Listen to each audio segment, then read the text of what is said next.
안녕하십니까. 신인균의 국방TV 시큐리티 뉴스입니다. 오늘도 세 가지 소식 알려드릴 텐데요. 미국이 지금 이 정권 바뀌기 전까지는 현재의 한국 정부를 또 한국군을 거의 동맹으로는 취급하지 않으려고 하는 것 같습니다. 정말 놀라운 일들이 지금 이 상황에서 벌어지고 있는데, 이런 그 미국군과 이 한국의 동맹 관계 좀 알려드리겠고, 또 이런 상황에서 문재인이 세계 민주주의 정상회담 화상을 하는데 여기에서 정말 유체이탈. 자기 유체이탈이 뭡니까? 자기가 그렇게 하고 있는 걸 자기는 아닌 것처럼 하는 정말 이 후한무치한 뻔뻔함을 또 보여주었습니다. 그리고 중국은 계속 그들이 위기라고 인식을 하고 있는 것 같고, 이런 상황에서 국민들 한번 떠보려고 했다가 뜨거 하는 모습을 보여줬는데 참 웃기는 상황입니다. 보겠습니다. 최악의 출산율 감소 사태를 맞아 중국 경제의 미래가 휘청이고 있다는 지적에 대해 중국 정부가 드디어 칼을 뽑아들었습니다. 한때 산하 제한 정책을 폈던 중국 공산당이 이제는 의무 출산을 요구하고 나섰다는 소식입니다. 중국 공산당이 출산율 급감 문제에 대응하기 위해 모든 공산당원은 의무적으로 세 자녀를 낳아야 한다는 입장을 밝히고 나와 파문이 일고 있다고 사우차이나 모닝포스트가 12월 9일 보도했습니다. 중국 국영 외국어 출판 발행 사업국이 운영하는 관영 매체 중국신문망은 12월 8일 논평에서 어떤 공산당원도 비혼이나 무자녀 핑계를 대서는 안 되며 자녀를 하나나 둘만 낳기 위한 그 어떤 변명도 해서는 안 된다 라며 모든 중국 공산당원은 국가의 인구 성장에 대해 의무와 책임을 져야 하며 세자녀 정책에 따라 행동해야 하는 의무가 있다 라고 강조했습니다. 매체는 또 나이와 건강 문제로 자녀를 낳을 수 없는 당원은 가족과 친구들이 적극적으로 세 자녀를 갖도록 교육하고 안내하며 지원해야 한다 라며 가족이나 친구가 결혼하지 않거나 출산하지 않을 때 아무 이유 없이 자녀를 하나나 둘만 낳았을 때 손 놓고 있어서는 안 된다 라며 9,500만 명에 이르는 당원들에게 적극적인 출산에 나설 것을 요구했습니다. 사우차이나 모닝포스트는 관영 매체의 이번 논평이 나간 직후에 당일 반나절에만 570만 회가 웨이보를 통해 확산되었고, 이를 본 중국 네티즌들은 출산하지 않아도 되는 자유를 명기한 현행법을 거론하며 격앙된 반응을 보이고 있다라고 전했는데요. 관영 매체를 통해 분위기를 조성하고 곧이어 정책화하는 방법을 써왔던 중국 당국은 주민들의 분노가 확산되자 황급히 기사를 내리고 SNS에서 해당 공유글을 삭제하고 있습니다. 중국의 이 같은 조치는 최근 경제난과 집값 폭등, 최악의 실업률 등이 복합적으로 작용하며 결혼과 출산을 포기한 청년들이 크게 증가했고, 이로 인해 노동 연령층의 급격한 감소로 중국 경제의 생산성이 갈수록 떨어지고 있는 문제를 해결하기 위한 목적이었는데요. 시진핑 하나의 독재를 위해 나라를 지옥 천지로 만들어 놓고 그 지옥에 애를 낳으라고 강요하는 정책에 중국인들이 하나 둘씩 중공의 실체를 깨달아가고 있는 모양새입니다. 참 세옹지만해요. 불과 한 10여 년 전만 해도 중국은 인구가 너무 많다 이렇게 해서 소수민족들, 예를 들어 조선족이나 이런 소수민족들은 2명까지, 그리고 한족은 1명만 이렇게 자녀를 낳을 수 있도록 했고, 그래서 아들을 낳지 못한 한족들이 추가로 하나를 더 넣고 호적에 올리지도 않고 이렇게 하고 살았던, 그게 바로 중국이었는데, 중국이 지금 인구가 감소되니까 큰일 났다. 그래서 계속 지금 예정된 예고된 지표에 중국의 생산성 지표가 떨어지고 있다 라는 거 아니겠습니까? 그래서 똑같은 자원을 투입했을 때 나오는 아웃풋이 떨어진다. 즉 노동자가 고령화되고 또 비용도 올라가고 이렇게 해서 자꾸 생산성 지수가 떨어지고 있는데, 거기다가 인구마저도 감소하니까, 그런데 앞으로는 한 명이 2명을 부양해야 되고, 또는 한 명이 3명을 부양해야 되고, 이런 시대가 곧 온다. 이제 큰일 나는 것이죠. 그래서 곧 또 인구면에 있어서도 인도와 중국이 자리 바꾸면서 인도가 세계 랭킹 1위의 인구 대국이 될 것이다. 그런데 과거에는 인구가 너무 많아서 인구 밀도 높으면 큰일 났다라고 했는데, 지금은 그 인구가 경쟁력이다 라는 시대가 되었지 않습니까? 그래서 공산당원들 9,500만 있는데, 나이 많은 당원들은 애 놓을 수 없으니까 어쩔 수 없고, 그 사람들은 주변에 자녀, 친척들에게 애 낳아, 많이 낳아. 그리고 결혼 안 하는 주변인이 있으면 결혼 강제로 시키는 이런 계도 작업에 앞장서고, 그리고 직접 출산할 수 있는 나이에 있는 공산당원들은 3명은 기본으로 낳아. 그래야 공산당원이지 라는 이런 계도를 하는 글을 살짝 올렸다가 이게 반나절 만에 570만에 리트윗이 됐으니까 얼마나 많은 사람들이 읽었겠습니까? 뭐 비난의 글이 엄청 달렸죠. 그러다 보니까 우리가 뭐 결혼하기 싫어서 안 하냐? 집값이 이렇게 폭등하고 그리고 실업률이 이렇게 높고 먹고 살 길이 없고 교육비는 저렇게 높아가고 하는데 우리가 어떻게 결혼하냐? 이거 뭐 중국 이야기도 하지만 딱 우리나라 이야기이기도 한데 참 중국을 비웃으려고 하니까 좀 민망하기도 하네요. 사실 우리나라 이야기하고 거의 똑같은 상황인데 이거 문재인 정부가 만들어 놓은 그 상황하고 똑같은 상황이 중국에서도 펼쳐지는 것이죠. 결국 자본주의 시장 경제를 무시하고 사회주의 체제, 관치 경제로 나가려고 하니까 이런 식으로 되는 것이고 그리고 기업가들에게 죄악으로 이분법화 시켜서 그 기업가들에게 뺏어내려고 하니까 당연히 기업가는 투자를 안 하고 중국, 한국 똑같은 겁니다. 그러다 보니까 지금 실업률 폭증하고 그리고 또 돈을 많이 풀었는데 그 돈이 갈 곳이 없으니까 청부 부동산에 몰려서 집값은 폭등하고 그래서 내가 저 집을 살 수 있는가 없는가 아무리 계산해봐도 내 평생에 살 수 없다. 그러면 내가 뭐 결혼도 할 수 없지. 이렇게 만든 게 중국 그리고 대한민국인데 뭐 제가 중국 이야기하기에 좀 부끄럽네요. 말을 하다 보니까. 아무튼 중국이 이런 위기 속에 한번 뛰어보려고 했다가 너무 반발이 심하니까 이걸 싹 내리고 웨이보에 리트윗된 것도 전부 다 지금 걷어들이는 이런 민망한 상황을 보이고 있는데 이런 나라를 만들어 놓은 문재인이 유체 이탈 화법을 쓰는 가증스러운 모습을 보여주었습니다. 보겠습니다. 가짜 뉴스로 민심을 선동해 정권을 잡고 집권 이후 갈라치기로 국민을 분열시키며 경제 삽질로 불평등과 양극화를 극대화시킨 한반도 역사상 최악의 폭군으로 기억될 문재인이 세계민주주의 정상회의에서 또 유체 이탈 화법을 들고 나와 비난이 쇄도하고 있습니다. 도대체 어떻게 이렇게 뻔뻔할 수 있는지 모르겠습니다. 문재인이 12월 9일 조 바이든 미국 대통령 주최로 110개 국가가 참여한 가운데 화상으로 개최된 세계 민주주의 정상회의 본회의에서 역대급 망언을 들고 나와 비난이 쇄도하고 있습니다. 문재인은 사전에 녹화된 세션 연설 영상에서 한국은 아시아 지역에서 민주화와 경제 발전을 함께 이뤄낸 성공적인 경험을 토대로 민주주의 증진 노력에 적극 동참하고 기여해 나갈 것이다 라며 민주주의 강화를 위해 적극 협력하고 기여해 나가겠다 라고 말했는데요. 대부분의 정상들이 언급한 중국과 북한의 독재와 인권 탄압 문제에 대해서는 단 한마디도 꺼내지 않았습니다. 더 가관인 것은 본론이었습니다. 문재인은 세계는 포퓰리즘과 극단주의, 불평등과 양극화, 가짜뉴스, 혐오와 증오 등 도전에 직면해 있다 라며 이러한 것들로부터 민주주의를 지켜낼 방안에 대해 진지한 논의가 필요한 때라며 특유 장기인 유체이탈 화법을 또 꺼내들었습니다.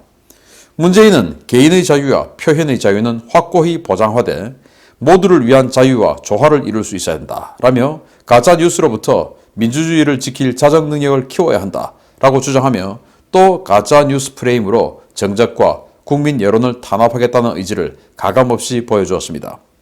여론의 반응은 싸늘합니다. 국내 포털 사이트에 해당 기사들이 게재되자 네티즌들은 민주당 욕하는 것이냐, 당신이 집권하고부터 그런 비정상 국가가 된 것이다, 네 이야기다 라는 등의 기강된 반응을 보이고 있는데요. 도대체 어떻게 이렇게 뻔뻔할 수가 있는지 후한무치로 따지면 기네스북감이라는 비난이 쏟아지고 있습니다. 자, 지금 문재인이 자기 연설문에서 뭐라고 이야기했냐, 정말 기가 찹니다. 포퓰리즘의 극단화가 누굽니까? 문재인, 그리고 그보다 더 심한 포퓰리즘 이재명, 이런 자들 아닙니까? 누가 포퓰리즘 합니까? 국민의힘 누가 포퓰리즘 했습니까? 아니죠. 그들이 지금 다 하고 있죠. 그리고 또 뭡니까? 극단주의죠. 모든 것을 적폐로 몰아가고 자신하고 이념이 다르면 전부 적폐야 라고 해서 다 잡아 집어넣고 하던 이런 독재, 사람을 직접 죽이진 않았지만 지금 이 베이징 올림픽을 지노사이드, 즉 학살의 올림픽이다라고 하는 것처럼 그냥 정치적인 학살, 형법적인 학살을 자행했던 그런 광풍을 3년이나 또 했죠. 그러면서 불평등, 양극화 엄청나게 지금 양극화시키고 서로 간의 갈등을 조장하고 있죠. 그러면서 가짜뉴스, 그 가짜뉴스로 집권했지 않습니까? 광우병 가짜뉴스, 박근혜 대통령이 7시간 어쩌고 하던 가짜뉴스, 그리고 4대강의 녹차라떼 어쩌고 하는 가짜뉴스, 말만 하면 전부 가짜뉴스. 그거로 보수 또는 우파를 흔들어서 정권을 잡았죠. 그리고 탈원전 할 때도 가짜뉴스. 곧 원자로 터질 거야. 고리원전 1, 2호기 곧 터질 거야. 월성원전 1호기, 울진원전 1호기 곧 터질 거야. 이런 식으로 가짜뉴스를 만들어서 국민을 불안하게 만들어서 집권하고 그걸 또 정책으로 승화시킨 게 그들입니다. 그런데 가짜뉴스 상대하겠다. 왜냐? 지금 이제 대통령 선거 들어간 시점에서 지들이 가짜뉴스라고 판단할 수 있는 심사위원들을 지들이 선정하고 그리고는 가짜뉴스. 예를 들어서 신인근의 국방TV 야 너 지금 가짜뉴스 하구나. 채널 폐쇄해. 이렇게 하겠다는 거 아니겠습니까? 그걸 세계 민주주의 정상회의 110개국이 모인 이 자리에서 엉뚱하게도 자기가 그동안 모든 것을 해왔던 자기의 얼굴에 침을 그대로 뱉는데 자기는 아닌 것처럼 유체이탈 딱 해가지고 이런 거 제재하겠습니다. 라고 하는 이런 황당한 자. 정말 우리 5천년 역사 속에 저는 이 5천년 역사 속에 가장 최악의 군주가 뭐 선조, 인조 뭐 이런 사람 떠오르지 않습니까? 어쩌면 그들보다 더 최악의 군주가 바로 이자가 아니냐라는 생각이 들 정도고 저는 지금도 자다가 깜짝깜짝 불쾌한 것이 아니 왜 내가 살고 있는 이 경남 양산에 통도사라고 하는 정말 우리 양산의 상징 자랑이라고 하는 저 통도사 자락에 왜 문재인이가 들어와서 사는 것이냐 정말 불쾌하다라는 생각이 지금도 들어요. 참 안타까운데요. 아무튼 이 세계 민주주의 정상회의는 인권 이런 것들이 핵심이었습니다. 그런데 인권에 대해서 이야기합니까? 안 하죠. 아까 제가 중국 이야기했지만 중국의 인권에 대해서 북한의 인권 문제에 대해서 전 세계 정상들이 성토를 하는데 한마디도 안 합니다. 중국의 지역도 안 꺼내고 북한의 비읍도 안 꺼냅니다. 중국이 아까 인구를 더 늘려야 된다 라고 해서 공산당원들에게 3명씩 라고 하면서 신장 위구르 그 위구르족들에게 어떻게 합니까?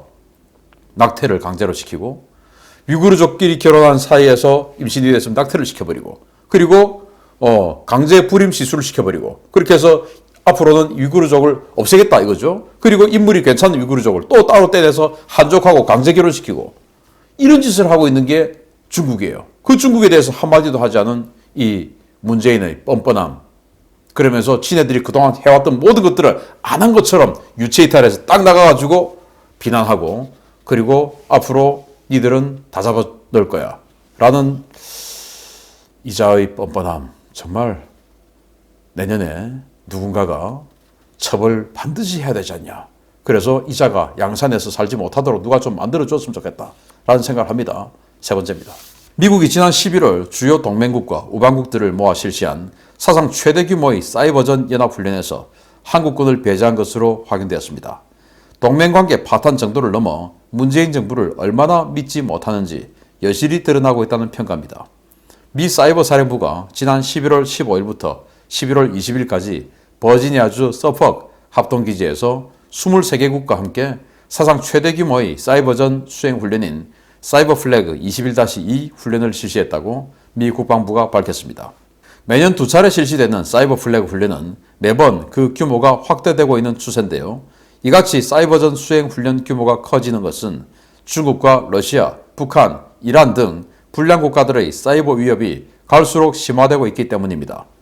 이번 훈련은 영국, 프랑스, 독일, 캐나다, 덴마크, 폴란드, 에스토니아, 리투아니아, 노르웨이, 네덜란드, 스웨덴, 호주, 뉴질랜드, 일본 등이 참가했고 이 가운데 14개국은 미국에 직접 팀을 보내는 형식으로 훈련에 참가했지만 한국은 이번 훈련에 참가하지 않았습니다.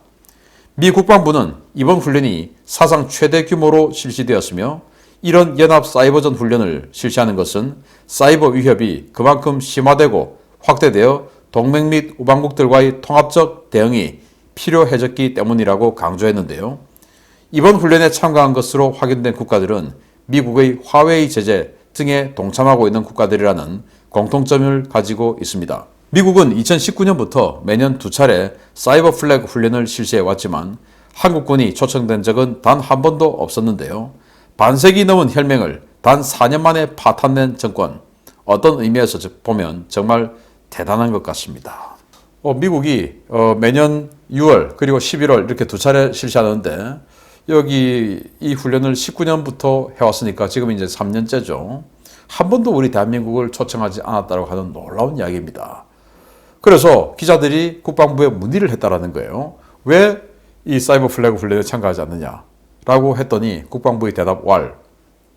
이거 뭐 유럽 국가들 주로 참여해서 러시아의 사이버 공격에 대한 훈련을 한 거니까 우리하고는 관계없어서 우리는 안 간다. 라는 건데 초청조차도 안 받았는데 또 이런 이야기를 하는 겁니다. 자, 그런데 호주, 일본, 뉴질랜드는 유럽 국가입니까? 아니죠. 여기가 러시아 해킹입니까? 아니죠. 여기 지금 중국, 북한 문제 아닙니까? 그리고 지금 전 세계에서 해킹을 가장 많이 하는 국가가 어디입니까? 중국, 북한이죠. 그 다음 러시아, 이란 이런 식으로 나가는 것이죠.